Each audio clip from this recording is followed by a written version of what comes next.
Alhamdulillah rabbil alamin. Asyhadu an la ilaha illallah wa asyhadu anna Muhammadar Rasulullah. Allahumma sholli ala sayyidina Muhammad wa ala ali sayyidina Muhammad.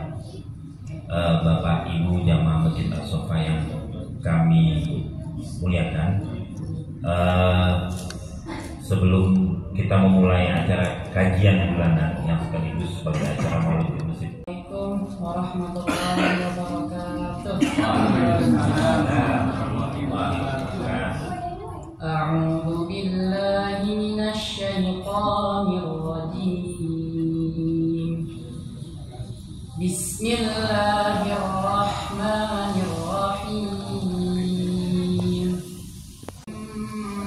Ba'di dzikri annal arda yarithuha 'ibadiyas salihun. Qul innama yuha ilayya annama ilahukum ilahu wahid fahal antum muslihun.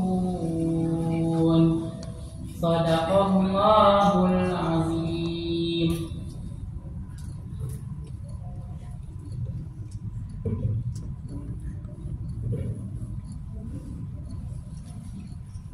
Terjemahan surat Al-Anbiya ayat 105 sampai dengan 108. Aku berlindung kepada Allah dari godaan syaitan yang terkutuk dengan menyebut nama Allah yang Maha Pengasih dan Maha Penyayang. Sungguh kami telah menuliskan di dalam Zabur setelah tertulis di dalam Azikr atau Lauh Mahfuz bahwa bumi ini akan diwarisi oleh hamba-hambaku yang soleh. Sesungguhnya di dalam Al-Quran ini benar-benar terdapat pesan yang jelas bagi kaum penyembah Allah. Kami tidak mengutus engkau Nabi Muhammad kecuali sebagai rahmat bagi seluruh alam. Katakanlah, wahai Muhammad, sesungguhnya yang diwahyukan kepadaku hanyalah ketetapan bahwa Tuhanmu adalah Tuhan yang Maha Esa. Maka apakah kamu telah berserah diri kepadanya? Maha benar Allah atas segala firman-Nya. Wassalamualaikum warahmatullahi wabarakatuh. Waalaikumsalam warahmatullahi wabarakatuh. Saya persilakan kepada adik-adik selamat untuk membawakan selamat dan beberapa sholawat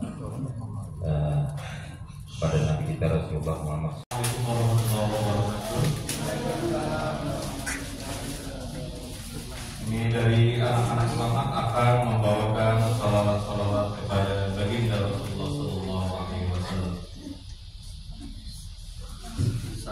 Yang sallallahu alaihi wasallam dulu ya. 1, 2, 3. Sallallahu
Assalamualaikum warahmatullahi wabarakatuh.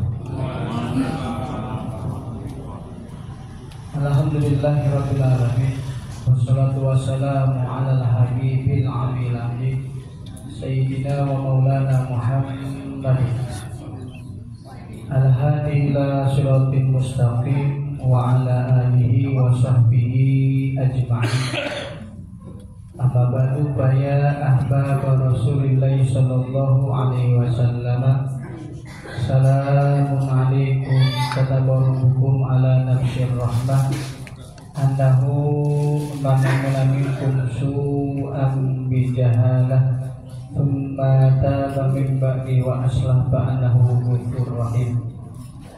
Ghafarallahu lana wa lakum wa liwalidina wa limasyayikhina Jami'il muslimina wal muslimat wal mu'minina wal mustaghfiruhu innahu huwal ghafurur rahim. Rahmati Allah Subhanahu wa taala, malam hari ini kita kumpul dalam rakaat tadi maulid. Kemudian tentu ada dua aspek, yang pertama ibadah, yang kedua aspek sosial tadi kan.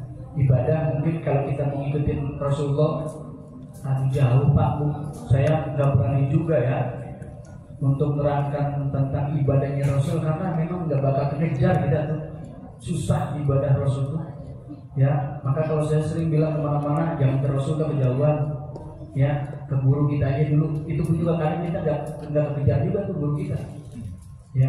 Makanya agak aneh kalau ada orang saya mau belajar sama Rasulullah, kapan ketemunya dia ya, nggak ngikutin ulama. Kita ngikutin ulamanya nggak bisa Pak Bu, apalagi loh Sayyidina Abu Bakar Siddiq radhiyallahu anhu. Beliau pernah ketika Nabi Muhammad sudah meninggal datang ke Siti Aisyah, ya Aisyah, ada nggak ibadah yang dilakukan oleh Muhammad Rasulullah yang belum aku lakukan? Oh ada satu. Gitu. Apa? Di pojokan pasar ada orang tua ya, yang buta, yang tiap hari sama Rasulullah dikasih makanan ya, kan roti Arab kan keras tuh Pak ya. Nah, apa Nabi Muhammad ya, riwayat ada yang bilang dikunyah dulu tuh jadi lembut. Ada juga riwayat yang mengatakan dikasihnya lemah lembut gitu. Sehingga itu orang tua yang tadi buka ya, makanya dengan enak itu. Namanya udah tua, giginya udah kita rada-rada kan, makan juga enak gitu. Tapi itu orang tua setiap dikasih makan ya, bilang begini, kamu yang suka makan saya, kasih makan saya, hati-hati sama Muhammad pendusta ya, dia itu tukang bohong, dia jahat, setiap ada yang nyungguhin dikatain ya Nabi Muhammad dan sebagainya. Nah Abu Bakar Siddiq radhiyallahu anhu, beliau beliau dikasih kabar tadi sama Siti Aisyah, ngikutin. Oh ini amalan Rasul yang belum saya kerjain. Bawa roti kan disodorin. Beda tangan, beda rasa. Main sodor-sodorin aja kan. Ini orang tua, siapa nih? Biasanya nggak begini nih, ditepis itu Pak tangannya. Siapa kamu? Mana orang yang biasa kasih makan aku dengan lemah lembut? Abu Bakar Siddiq jawab, wahai orang tua, orang yang suka ngasih tangan kamu ya makanan dengan lemah lembut adalah orang yang tiap hari kamu caci maki, kamu bilang pendusta, penyihir dan sebagainya. Dia adalah Muhammad Rasulullah SAW. Sedangkan aku Abu Bakar Siddiq, sahabat Rasulullah. Oh dapat kabar begitu, lemes tuh Pak. Lemesnya kenapa? Tiap hari dia dikasih kebaikan ya sama Nabi Muhammad, tapi tiap hari dia ngebalasnya dengan kejahatan, caci maki. Ya Abu Bakar Siddiq, kalau begitu antarkan saya ke makamnya Rasul, ke Muhammad. Ngapain? Nah di situ beliau riwayat itu masuk Islam gara-gara tadi Nabi Muhammad cinta kasih sayangnya begitu besar kepada umat Nabi Muhammad SAW. Ya, jadi kalau buat ibadah kayaknya agak susah kita takut. Ya, mulai aja ya. Atau sholat. Pernah saya sampaikan di sini ya, bab sholat itu. Ya, Nabi Muhammad sholat itu Pak antara diri rukuk sujud sama. Lamanya itu. Tapi kalau udah ngimamin, tidak ada orang yang paling ringan imam kecuali Nabi Muhammad. Beliau sholat sendirian lamanya luar biasa. Tapi kalau jadi imam, beliau orang yang paling cepat sholatnya. Kalau kita memang terbalik, di rumah cepat banget jadi imam. Wah, baca apa ya? Al-Baqarah segala macam. Dia kan maaf nih. Ada ini anak-anak muda kita atau ustaz-ustaz yang mungkin lagi ngapal, kemudian jadi imam. Ya, apalannya tuh, dia baca tuh jadi imam. Ya, yang repotnya kan ketika apalannya berhenti, dia lupa. Makmum pada yang tahu dah. Ayo udah dong, wah, chaos dulu apa namanya. Makanya nggak begitu kalau kata ulama itu bagusnya apa di rumah. Kemudian jadi imam lama silakan di rumah. Bapak ibu kalau mau baca yasin nih, silakan dalam sholat. Nggak silakan, lagi sendiri.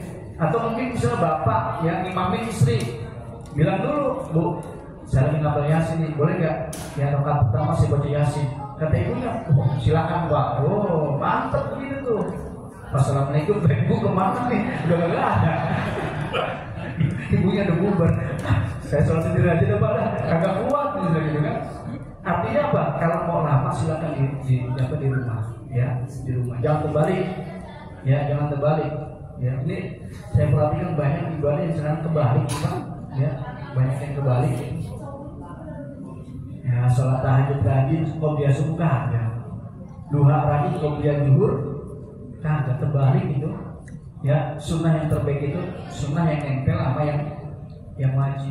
Baru sunnah bapak yang lain. Maka kalau misalnya ada orang yang sekiranya datang ke rumah saya bilang udah kalau misalnya kamu pengen benar di sholat, yang wajibnya kencengin, bagusin, habis itu qobliyah baqiyah dulu.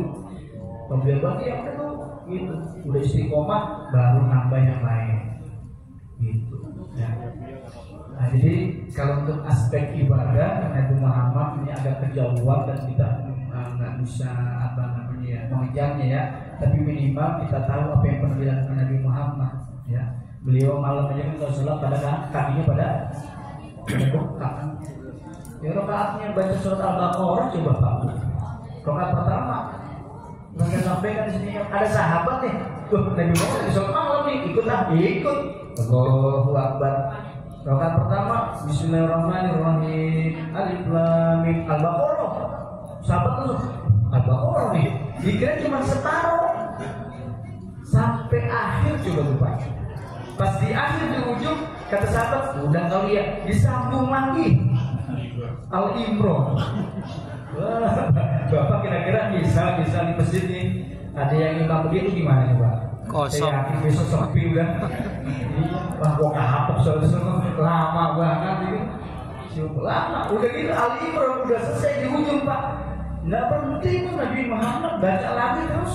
Kalau sholat surat An-Nisa kan itu surat panjang-panjang itu. Bayang itu Nabi Muhammad 1 rakaat. Makanya Nabi Muhammad sholat di dalam dan di luar Ramadan cuma 11 rakaat, cuma bacanya panjang-panjang. Itu yang jadi dalil sekarang orang sholat tarawih 11 rakaatnya doang yang diambil, bacanya itu. Makanya sama Sayyidina Abu Bakar sama Sayyidina Umar bin Khattab, sahabat-sahabat yang lain, kita nggak kuat ngikutin Nabi dah. Akhirnya apa? 36 rakaat, 40 rakaat, yang masyhur 20 rakaat. Dunia dan akhirat itu yang dilihat cuma di atas itu asap semua, udah gak kelihatan ya apa ini, plafonnya udah gak kelihatan. Coba bapak ibu masih datang nggak plafon ini? Masih ya, kalau masih berarti aman, masih jauh. Tapi kalau udah asap semua, putih semua, iya masih. Nah itu udah gak jauh tuh pak, udah gak lama. Itu dia pakai mantan makan apa juga, udah gak lama itu biasanya. Ya itu benar itu ya. Menurut saya ngomong seperti itu. Orang kalau dalam keadaan nazar seperti itu, ya biasanya maunya juga udah ngaco segala macam. Nah Nabi Muhammad ketika beliau dalam keadaan nazar, beliau yang dipikirkan bukan istrinya, anaknya juga kan, tapi yang beliau pikirkan kita semua juga umatnya. Bahkan Jibril datang, ya Muhammad, ada kabar gembira, kamu masuk ke dalam surga. Dapat garansi itu Nabi Muhammad. Tapi Muhammad ya Rasulullah diem aja, beliau nggak senang. Ya Jibril, kalau aku masuk surga, umatku kemana? Ya bayangin. Jibril kadernya udah ditanya begitu. Begitu juga ya. Ya udah ditanya tuh sama malaikat Jibril. Kemudian dapat jawaban, ya Muhammad, ada kabar gembira, umatmu yang sepertiga masuk ke dalam surga. Tapi Rasul nggak senang. Ya Jibril, kalau sepertiga umatmu masuk ke surga, 2/3 lagi kemana ya Jibril? Balik lagi itu malaikat Jibril ke Allah. Balik lagi ke Nabi Muhammad, yang Muhammad ada kabar gembira, umatmu yang 2/3 masuk ke dalam surga. Dapat begitu Pak Bu, beliau tetap nggak senang. Mukanya itu ya datar aja. Ya Jibril, kalau yang 2/3 masuk ke surga, yang 1/3 kemana? Ya, bayang itu Pak Bu, beliau dalam keadaan nazar, dalam keadaan sakit, masih mikirin kita ini. Balik lagi Nabi Muhammad, balik lagi ke Allah, balik lagi ke Muhammad, ya Rasulullah, kabar gembira bahwa umatmu semuanya masuk ke dalam surga. Oh, dapat jaminan begitu, baru Nabi Muhammad mukanya ceria. Bayangin Pak Bu, kita dalam keadaan Nabi Muhammad sakit aja atau nazar aja masih mikirin kita gitu. Kalau saya ceritakan nanti Pak, ini Nabi Muhammad udah gak ada ya? Nabi Muhammad udah gak ada di alam barzah. Itu konektivitas kita dengan Nabi Muhammad masih nyambung Pak. Kita nyusahin mulu. Tadi dalam keadaan nazar Nabi Muhammad susah karena mikirin kita. Dalam keadaan di alam barzah pun juga masih kita nyusahin. Maksudnya apa? Nabi Muhammad ya di alam barzah itu beliau ditampakkan apa yang dilakukan oleh umatnya, kita semua nih. Kalau Nabi Muhammad tahu ada umat yang berbuat baik, beliau senyum tuh. Wah, umatku alhamdulillah berbuat baik, soleh, segala macam gitu kan. Sehingga beliau berdoa supaya amal kita diterima Allah Subhanahu wa Ta'ala. Cuman yang bikin menyedihkan adalah ketika Nabi Muhammad itu ditampakkan, diperlihatkan nih, Muhammad umatmu nih lagi berantem mulu. Gara-gara nasab lah, kewas kemarin dia. Kemudian tetangga mohon maaf ya, kemudian juga hasut iri dikit, dengki dan sebagainya, perperangan semuanya. Itu yang bikin Nabi Muhammad sedih. Nah tapi Nabi Muhammad istighfar di situ, minta ampun kepada Allah agar yang dilakukan oleh umat Nabi Muhammad diampuni oleh Allah Subhanahu wa Ta'ala. Maka kata ulama begini, istighfarmu itu udah diduluin sama Nabi Muhammad. Jangan-jangan istighfarmu itu diterima gara-gara Nabi Muhammad istighfar. Jadi jangan kita bedain juga dulu. Wah, istighfar saya diterima. Bukan kitanya, karena Nabi Muhammad udah istighfar dulu. Bayangin di alam barzah kita masih nyusahin. Di dalam surga masih juga ada yang nyusahin tuh Pak Bu. Saya mau urut dulu nih. Dari dunia kita masih nyusahin Nabi Muhammad, alam barzah, di surga Nabi Muhammad udah di surga. Di neraka ada umat Nabi Muhammad yang tersisa, ya, belum dikeluarin dari neraka. Cuman cirinya umat Nabi Muhammad di neraka itu bilang begini, ya Hanan, ya Manan, ya Hanan, ya Manan. Malaikat penjaga neraka dengar nih. Nah, ini Imam Muhammad, ini Rasulullah ini. Kemudian lapor ke Nabi Muhammad, ya Rasulullah, ada umat yang masih tersisa di neraka. Kaget itu Pak Nabi Muhammad. Langsung spontan beliau berangkat kemana? Ke Allah Subhanahu wa Ta'ala. Dan bertanya, ya Allah, bukankah Engkau janji kepadaku bahwa umatku semuanya masuk ke dalam surga? Kenapa ada di neraka dan aku nggak tahu? Apa jawab Allah coba Pak? Ya Muhammad, aku bikin engkau lupa terhadap orang tersebut, ya, karena dia waktu itu di dunia pun juga lupa kepada Allah. Jadi gara-gara kita sering lupa sama Nabi Muhammad, gak ikutin perintah Nabi Muhammad, nah itu yang disebut dengan syafa'atul Rasul. Di syafa'atul Rasul itu, ya, lil kabair min ummati kata Nabi, ya. Syafaat itu untuk umat ini melakukan dosa-dosa besar. Nah itu tadi yang masuk ke neraka dulu, kemudian nanti dengan syafaat Rasul baru dikeluarkan, ya, masuk ke dalam surga. Artinya tadi, ya, rasa syukur kita itu, ya, kepada Nabi Muhammad karena kita punya Nabi sangat cinta kepada kita. Maka pantas ya kalau tadi anak-anak itu baca sholawat, kita juga dari baca sholawat. Seberapa sholawat kita itu dibanding dengan cintanya Rasulullah kita nggak ada apa-apanya. Ya, bahasanya kita, ya wajar juga kita harus baca sholawat. Kenapa? Loh, Nabi aja sama kita cinta bener, masa timbang suruh sholawat doang masih mikir-mikir kan gitu ya. Nanti di alam masyarakat orang kumpul semua nih dari zaman Nabi Adam sampai nanti akhir itu kumpul semua dan gak ada yang bisa karena manusia yang berapa Nabi semua orang gak ada yang berani bertemu. Cuma Rasulullah Nabi lah dan Rasulullah Nabi Muhammad hanya Nabi Muhammad saja yang berani ada kelompok untuk manusia dihisab.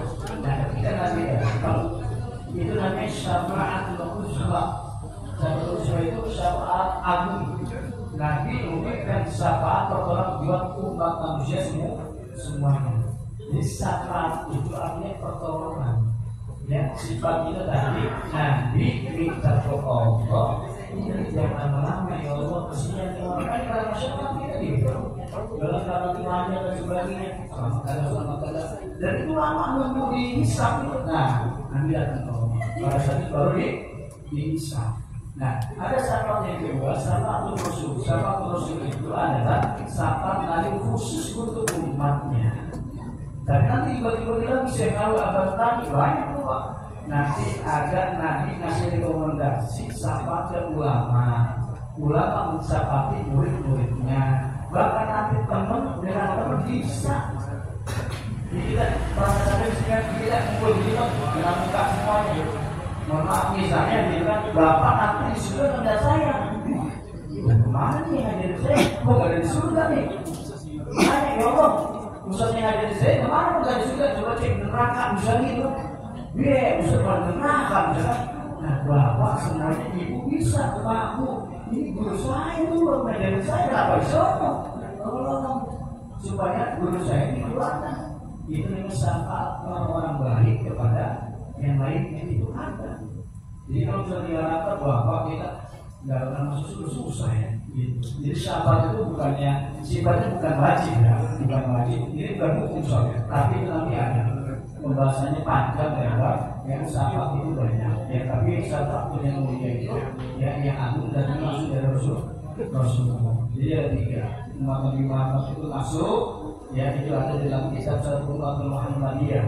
Yang pertama umat Nabi Muhammad masuk dengan amalnya, yaitu para sahabat, para ulama soleh yang Allah. Yang kedua umat Nabi Muhammad masuk bi rahmatillah dengan rahmat Allah. Yang ketiga, ini rahmat Allah ini yang kedua ini kriterianya apa ya? Yang pertama kriterianya yang wajib bagus, yang haram sudah dikerjain, yang makruh sudah ditinggalin. Susah nih. Bapak masuk jengkol, masih makruh tuh. Nggak masuk yang pertama nih. Ya, yang setelah rokok masih makruh juga kan? Yang pertama susah ya. Jadi masih rokok susah.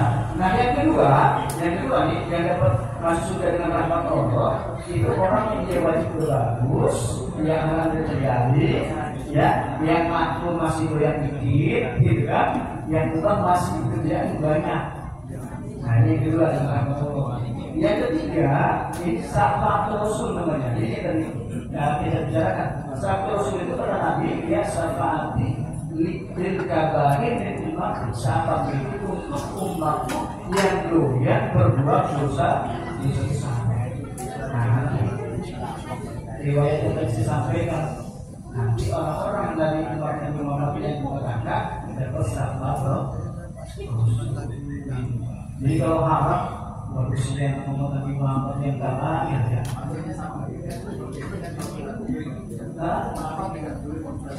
Langsung pada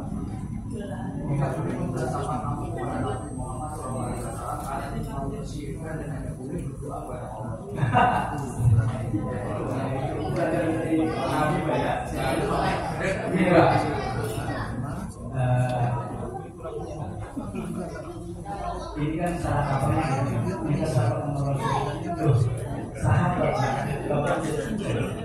sahabat itu kalau Rasulullah itu rambut itu berkita tuh rambut Rasul diambil ya saya tahu kan mau galang begitu tegas begitu beliau pede beliau pegang rambut Rasulullah. Pertanyaan itu kalau saya mau langsung ke Allah ya itu namanya wasilah. Nah yang tadi seperti bapak baca itu biasanya mengharapkan wasilah. Iya, wasilah itu perantara. Apa enggak langsung kita pahami Pak? Dosa yang urusan akhirat, Bapak mau ketemu Presiden Prabowo bisa langsung ya? Susah. Tapi kalau Bapak punya kenalan yang dekat dengan Prabowo bisa nggak? Cepet kan? Sama. Kalau juga gitu, kita pengen yang boleh ngomong langsung. Bukan Bapak silakan. Mau lama Rasulullah. Tapi kan kita ikutin Rasulullah. Ya Rasul, saya dengan Nabi Muhammad ampuni ya Allah, saya cinta Nabi Muhammad ampuni. Nanti doa itu dibawa oleh Nabi Muhammad nih, umatku minta ampun begitu. Jadi itu maksudnya di dunia itu begitu kita, ya. Bapak ngurusin ini bikin SPNK langsung susah kok lama. Dari kalau ada yang datang, nah dulu apa? Bikin SPNK orang dalam Pak, itu enggak?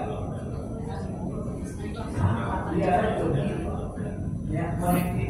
Ya ada pemilik, kita cari pemilik yang paling bagus. Langsung Rasul. Jadi orang yang tadi mengharamkan itu karena nggak paham tentang wasilah. Ya wasilah. Kalau saya nggak ada lain karena memang itu istilah perbedaan paham. Tapi sampai hari ini saya masih meyakinkan dari guru saya ya kita sebenarnya nggak ada apa-apanya. Minta maaf kalau langsung bisa, tapi belum terima maaf. Dan beda kalau kita dekat dengan orang soleh. Ya kebawa semuanya. Yang ada orang yang gitu Pak, keluar rumah nggak support apa yang diomongin itu kerekam. Kalau kita nggak kagak ya biar kata diulang-ulang 4-3 kali lupa lagi kan. Imam Syafi'i sampai begitu cerdas Pak. Nah beliau secara kapabilitas kemudian juga keilmuan sangat mumpuni untuk memahami ayat Quran, hadis dari Rasulullah. Makanya beliau bikin namanya bahasa Imam Syafi'i. Ikutin bahasa Imam Syafi'i sama saja ikutin Rasulullah. Bahkan ulama sepakat kalau ada orang yang langsung ikutin Rasulullah ngambil hadis Sayyidina Abu Bakar Siddiq pasti dia keliru. Kenapa? Karena itu hadis barang mentah dia pakai ya kemudian dia terapin pasti salah.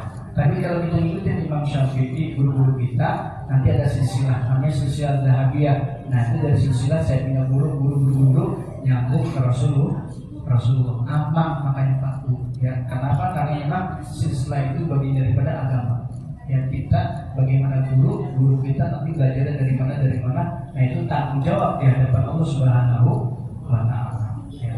Jadi kalau dengan aspek ibadah kayaknya kita agak berat Rasulullah. Tapi ya kewajibannya dah 5 waktu itu aja juga khususnya kita kagak Pak. Coba dah tadi sholat bisa nih. Allahu Akbar. Oh iya, hari ngaji ya. Berurusan lagi kita sholatnya aja udah nggak khusus tuh Pak. Mau ngikutin Rasulullah jauh. Tapi alhamdulillah ya masih mau sholat di masjid jamaah. Itu aspek ibadah. Aspek sosial. Ulama secara global 3 ya. Ada akhlak yang disebut akhlak karimah dan akhlak hasanah. Hasanah itu baik. Yang kedua akhlakul karimah, karimah itu mulia. Yang ketiga akhlakul azimah, azimah itu agung. Ya, hasanah, karimah, azimah. Ya, ini ngomongnya gampang Pak, prakteknya susah. Ya, apa itu akhlak karimah, akhlak hasanah? Ya, akhlak hasanah itu yang mengambil dari laqad kana lakum fi Rasulillahi uswatun hasanah. Ya, itu ayat Quran. Sungguh telah ada pada diri Rasulullah itu uswatun, ya, suri tauladan yang baik. Apa itu suri tauladan yang baik Rasulullah? Beliau kalau dicaci maki, dihina, dikata-katain, beliau diam. Ya, ini kan berat nih Pak Bu. Kita misalnya nih ada saudara kita, tetangga kita, teman kita menghina kita, bisa nggak kita diam? Ya, jadi yang hati bodoh, kan begitu. Diam tapi hati bodoh. Nabi nggak begitu. Dikatain beliau diam aja. Makanya kenal Nabi Muhammad melihat Abu Bakar Siddiq radhiyallahu anhu itu beliau lagi dicaci maki itu Pak sama orang Arab Badui. Ya. Kemudian Rasul senyum aja itu melihat Abu Bakar dikata-katain. Kemudian di lain waktu Abu Bakar Siddiq dikata-katain lagi sama orang Arab Badui. Rasul yang melihat beliau begitu aja. Satu ketika ketemu Abu Bakar Siddiq dengan Nabi Muhammad, ya Rasulullah, waktu pertama aku dicaci maki, engkau tersenyum. Yang kedua, aku dicaci maki, engkau pergi begitu aja. Kenapa ya Rasulullah? Ya Abu Bakar Siddiq, yang pertama kamu dicaci maki sama orang Arab Badui, ya kamu diem aja. Ketika kamu diem aja nggak ngebahas, nggak ngejawab, aku lihat malaikat sibuk ngambil dosa-dosamu. Ya, dikasih ke orang yang menzolimu, yang ngata-ngatain. Maka aku tersenyum karena dosa-dosamu hilang. Yang kedua, ketika kamu caci maki, ya dihina, kamu membalas. Maka di situ aku lihat tidak ada malaikat satupun yang ngambil dosa-dosamu. Maka aku pergi gitu aja. Gitu Pak. Jadi besok-besok kalau ngatain kita diem aja. Gitu. Cuma kira-kira bisa nggak gitu? Saat ini kan media komunikasi itu luar biasa. Bahkan barusan langsung dipertontonkan Pak Zainal. Nah ini Pak, jawabannya seperti ini. Itu kan kalau menurut saya kita berburu kepada masukan. Dulu jadi ada banyak sekali dan sumbernya sangat beragam. Pertanyaannya adalah bagaimana cara kita mendidik agar kita bisa sampai kepada kalau menolak masak kalau tentunya biar silsilahnya sampai dengan ke Rasulullah. Itu yang pertama Pak. Yang kedua banyak satu dialog dikoreksi ya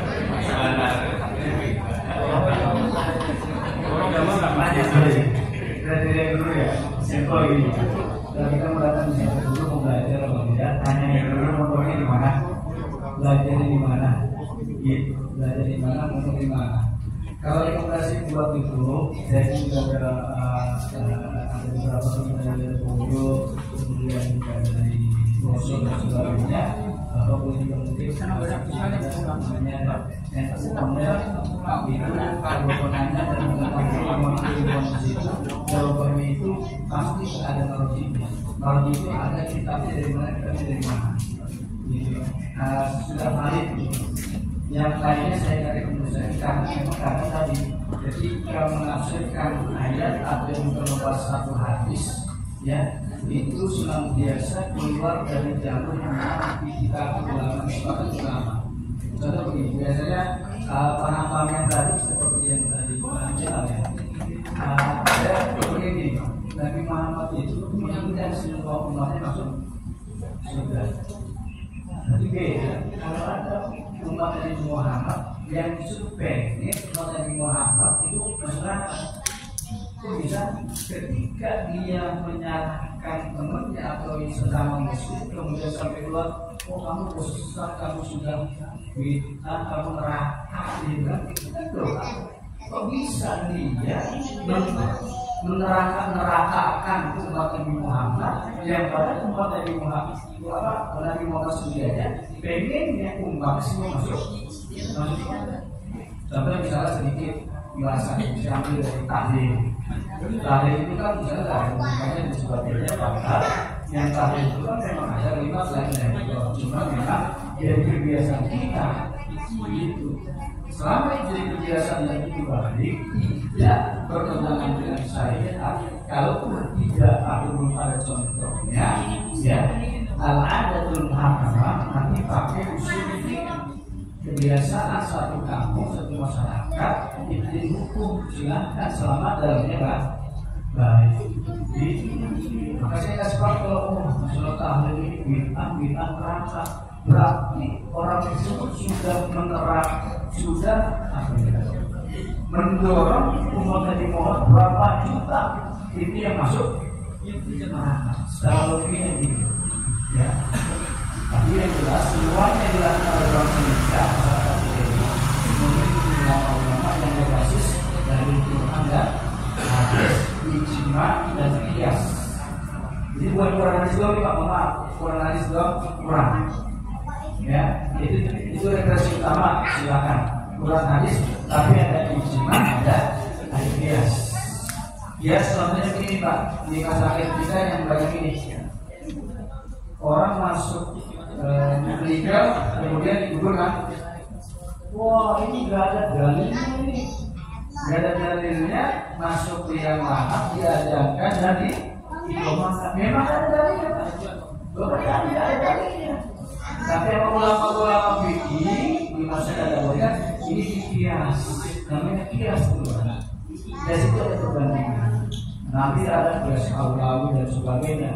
Dulu waktu dia dilahirkan Nabi itu, ya, Nabi itu dulunya diadakan dan diikomahkan. Maka ketika balik lagi ke Allah boleh diadakan dan diikomahkan. Jadi hukumnya nggak wajib, boleh.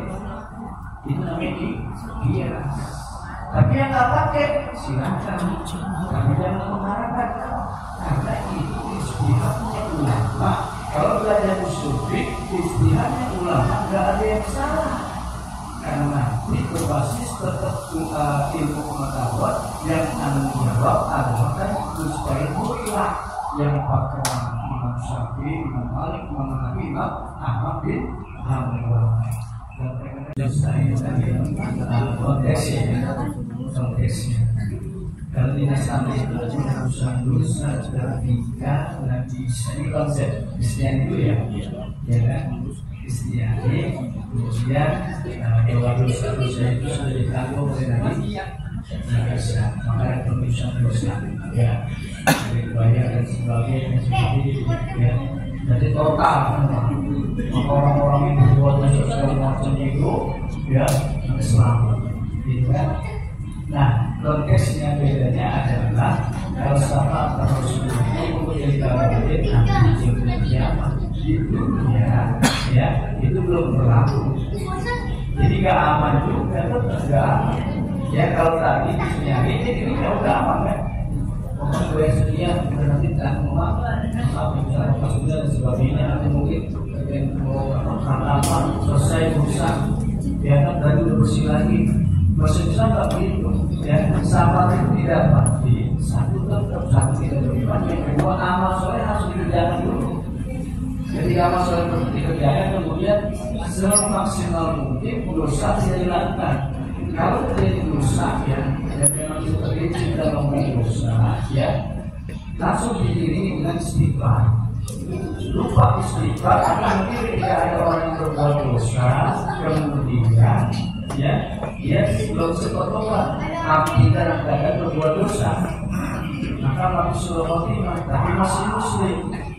Nah di sini baru konteks syafaat itu berlaku. Ini kabarnya kalau muslim jadi siapa aja umum, tapi kalau Nabi Muhammad berkabar umat yang berbuat dosa, umat itu yang melakukan dosa besar tidak. Dimana seperti itu yang kita dulu bapak sholat selesai. Jadi dosa besar tidak bisa. Ya, bersahabat kasih. Jadi baik. Ya, alhamdulillah. Di kopi. Ada pertanyaan lagi? Pengajian bulanan kita Jumat. Jadi kalau kasih roh Ustaz, mudah-mudahan majelis ilmu ini dicatat, acara maulid ini juga dicatatkan dan disampaikan kepada Rasulullah bahwa kita cinta beliau, kita sangat untuk mendapatkan syafaatnya kelak, insyaallah. Mungkin mohon doa penutup dari Pak Ustaz dan juga itu sekaligus dengan kafaratul majelis. Mohon kesediaan Pak Ustaz. Baik, saya coba kita bacakan surah Al-Fatihah kepada semuanya dan keluarga kita diberikan sehat walafiat, panjang umur dalam doa kepada Allah Subhanahu wa taala. Allah limpahkan kepada kita hadiah Al-Fatihah.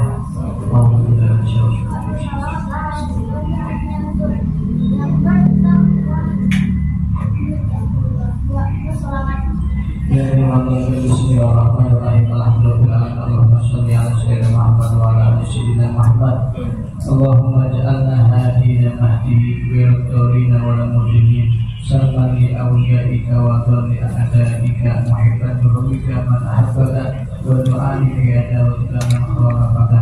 Allahumma hadat wa awrika wa ikul ijabah wa hadal jahdu wa ikutubban wa la hawla wa la quwwata illa billahi al-azim. Allahumma sholli ala sayyidina Muhammad wa ala ali sayyidina Muhammad. Ya akramal akramin wa ya arhamar rahimin ya dzal jalali wal ikram.